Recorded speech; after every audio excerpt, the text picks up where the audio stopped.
അല്ല, ഒരു കാര്യം ചോദിച്ചോട്ടെ? എന്താ? അടേ, ഒരു പോലീസുകാരന്റെ ജോലി എന്ന് വെച്ചാ അത്ര മോശമൊന്നുമല്ല അല്ലേ? ഏയ്, പരമാനന്ദല്ലേ. കളിയാക്കാതെ. ഒരു പോലീസുകാരൻ എന്താ കുഴപ്പം? ഒരു കുഴപ്പമില്ല. ആട്ടെ, എന്താ ഇപ്പൊ പോലീസുകാരൊക്കെ എടുത്തിരുന്നത്? അല്ല, നമ്മുടെ ശ്രീനിയെ പറ്റി എന്താ നിന്റെ അഭിപ്രായം? നല്ല കൊച്ചന, മര്യാദക്കാരൻ, തങ്കപ്പെട്ട സ്വഭാവം. എന്താ ഇപ്പോ? ചന്ദ്രയ്ക്ക് വേണ്ടി അവനെ ഒന്ന് ആലോചിച്ചാലോ? ഇന്നിപ്പോ അവര് കോൺസ്റ്റബിളാ, നാളെ ഹെഡ് കോൺസ്റ്റബിൾ ആവും, മറ്റന്നാ SI ആവും, പിന്നെ മുകളിലേക്ക് കയറി. ഒന്ന് ചുമ്മാ തിരിയെന്നേ. നിങ്ങൾ എന്നെ കല്യാണം കഴിച്ചപ്പോ ഇതൊക്കെ തന്നെയാ പറഞ്ഞത്. SI ആവും, കിസൈ ആവും. എന്നിട്ടിപ്പോ എന്തായി? അതിനിപ്പോ നിനക്ക് എന്താണ് ഒരു കുഴപ്പം? വർഷങ്ങൾ കുറെ ആയില്ലേ നീ എന്റെ കൂടെ പൊറുക്കാൻ തുടങ്ങിയിട്ട്. അത് പോട്ടെ, നീ പറ, നമുക്കതങ്ങ് ഉറപ്പിച്ചാലോ? അവര് തമ്മിൽ നല്ല ചേർച്ചയാ. എനിക്ക് വിരോധമൊന്നുമില്ല, എങ്കിലും നമ്മൾ അവളോടുകൂടി ഒന്ന് ചോദിക്കണ്ടേ? ഓ, നമ്മളൊന്ന് തീരുമാനിച്ചാ അവൾക്ക് എതിർപ്പൊന്നും ഉണ്ടാവില്ല. ഉണ്ടാവൂ? ഇല്ല, എനിക്ക് സമ്മത. മലയാളിയാണോ? ഇവിടത്തെ കുഴപ്പമായി നിക്ക. ആളുകൾ കാശ് തിരിച്ചു ചോദിക്കുന്നു. എന്തോ? ആ, ഇങ്ങോട്ട് വരുന്നോ? എപ്പോ? രാത്രിയോ? ആ, ശരി ശരി, വെക്കട്ടെ. ആ,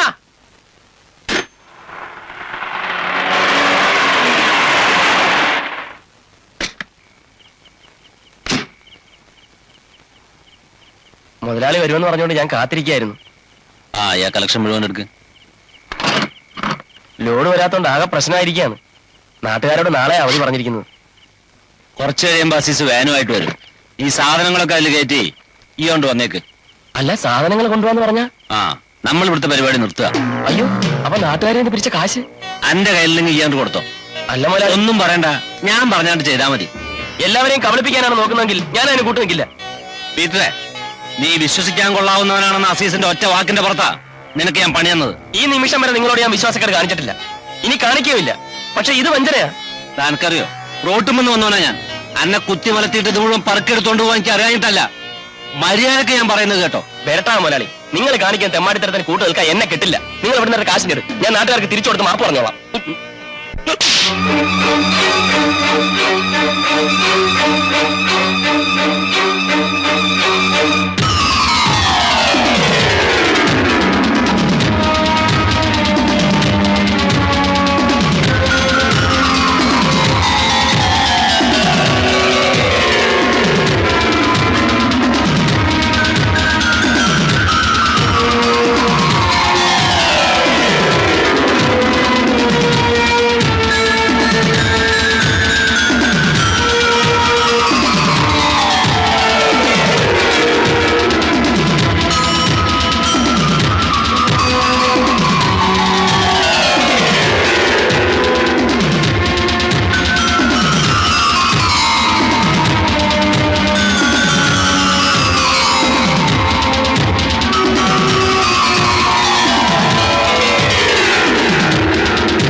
മുതലാളി,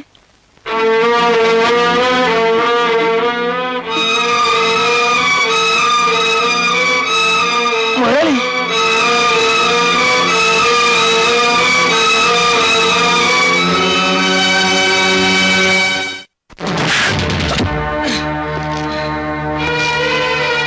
ഒരു ദിവസം നിന്നെ എന്റെ കൈക്ക് കിട്ടുമെന്ന് എനിക്ക് ഉറപ്പായിരുന്നു.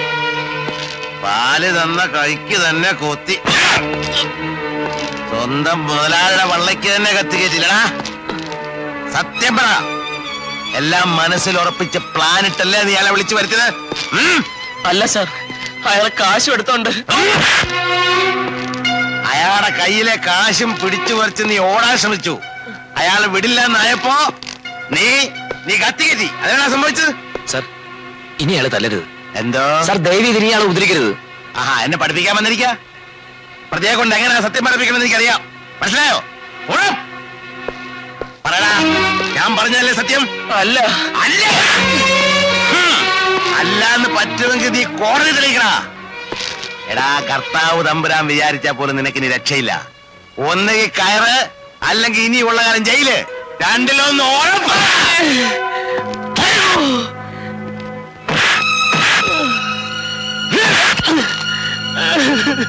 ഓ, തല്ലി ചതച്ചൊരു പരുവാക്കിയില്ലേ അവനെ.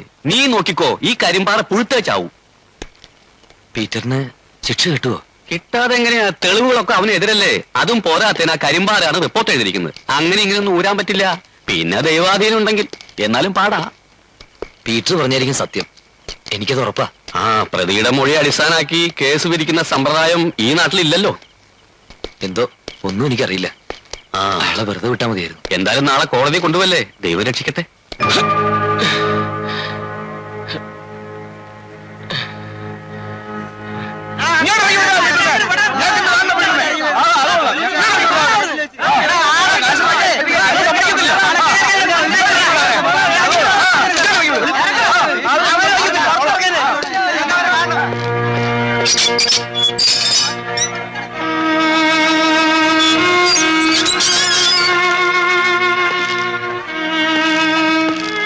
പീറ്ററെ, എഴുന്നേക്ക്.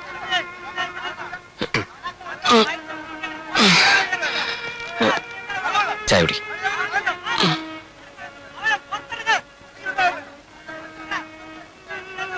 കുടിച്ചോളൂ.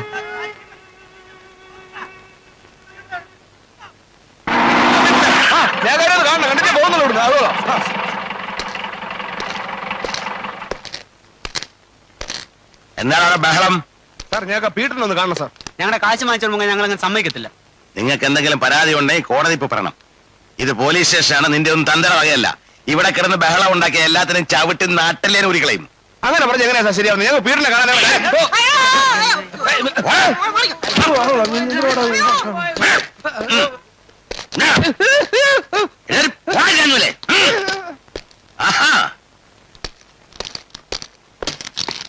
സാർ, എന്താടോ? ആ പീറ്ററിന് തീരെ വയ്യ സാർ. കള്ള റാസ്കൽ, അവന്റെ അടവാത്. അല്ല സാർ, സത്യമായിട്ട് അയക്ക് തീരെ വയ്യ. വല്ല ഹെൽത്ത് സെന്ററിലോ മറ്റോ കാണിച്ചാ? ഓ പിന്നെ ഹെൽത്ത് സെന്റർ. ഓ. പേപ്പറെല്ലാം ശരിയായിക്കേ. 10 മണിക്ക് കോടതി കൊണ്ടുപോണ്ട. സ്റ്റേഷൻ ബോട്ട് റിപ്പയർ ആണ് സാർ. സ്റ്റേഷൻ ബോട്ട് റിപ്പയർ ആണ്, പാസഞ്ചർ ബോട്ട് കൊണ്ടുപോകണം. അല്ല എന്താ? ശരി സാർ. ആ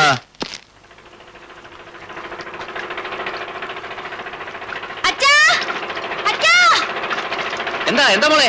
ആ ബോട്ട് നിർത്തിക്കേ. അച്ഛാ, ബോട്ട് നിർത്താൻ. എന്തിനാ? അമ്മ കിണറ്റിക്കരെ തലചുറ്റി വീണു. എവിടെ വീണെന്ന്? അയ്യോ, അമ്മ കിണറ്റിക്കരെ തലചുറ്റി വീണെന്ന്. അത് നീ എന്നോട് വന്ന് പറഞ്ഞാൽ എങ്ങനെയാ? ഞാൻ ഡ്യൂട്ടിയിലല്ലേ. വൈദ്യുതി ചെന്ന് വിളിക്കേ. വൈദ്യുതി വിളിച്ചാൽ പറ്റത്തില്ല. അന്ന് ഡോക്ടർ പറഞ്ഞതല്ലേ, ഇനി തലചുറ്റി വരുമ്പോ കൊണ്ട് ചെല്ലണമെന്ന്. ഞാനിപ്പോ എങ്ങനെയാ മോളെ വരുന്നത്? അത് പറ്റില്ല. അച്ഛൻ ബോട്ട് അടുപ്പിക്കും. സാർ, ബോട്ട് അടുപ്പിക്കാം. ആ ബോട്ടൊന്ന് അടുപ്പിച്ചേ.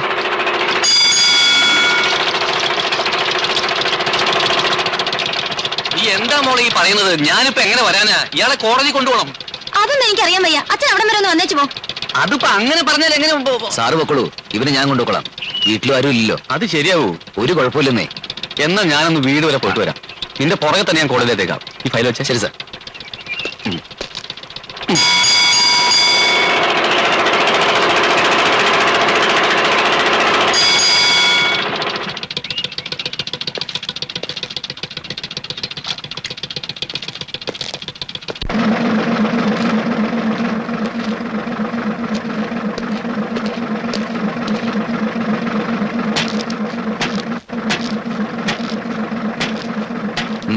എന്നാ പ്രതിരുന്നേ.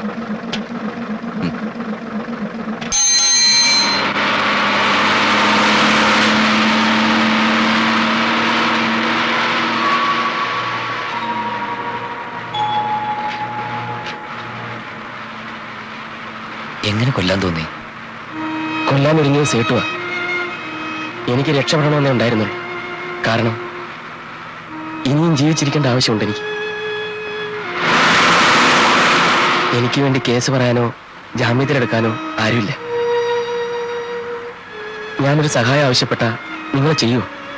എന്നെ കൂടെ കഴിയുന്നതാണെങ്കിൽ. ഒരാഗ്രഹം ഇനി നടന്നില്ലെങ്കിലോ എന്ന് ഓർത്തിട്ടാ. എനിക്ക് എന്റെ അമ്മച്ചി ഒന്ന് കാണണം. ഒന്ന് കണ്ടാൽ മാത്രം മതി. അതിന് പീറ്ററിന്റെ വീട് നമ്മൾ പോന്ന വഴിക്കാ. ഒന്ന് ഇറങ്ങി കണ്ടാ അപ്പൊ തന്നെ തിരികെയും ചെയ്യാം. അതേ നാൾ ഇനി അവിടെ ജീവിച്ചിരിക്കില്ല. ശവമടക്കിന് എനിക്ക് എത്താൻ കഴിഞ്ഞില്ലെങ്കിലും നിങ്ങൾക്ക് മനസ്സിലാവുമെന്ന് കരുതി പറഞ്ഞതാ. ബുദ്ധിമുട്ടാവുമെങ്കിൽ. അല്ല, ഞാൻ ഇറങ്ങേണ്ട സ്ഥലത്തുമ്പോ പറഞ്ഞോളൂ.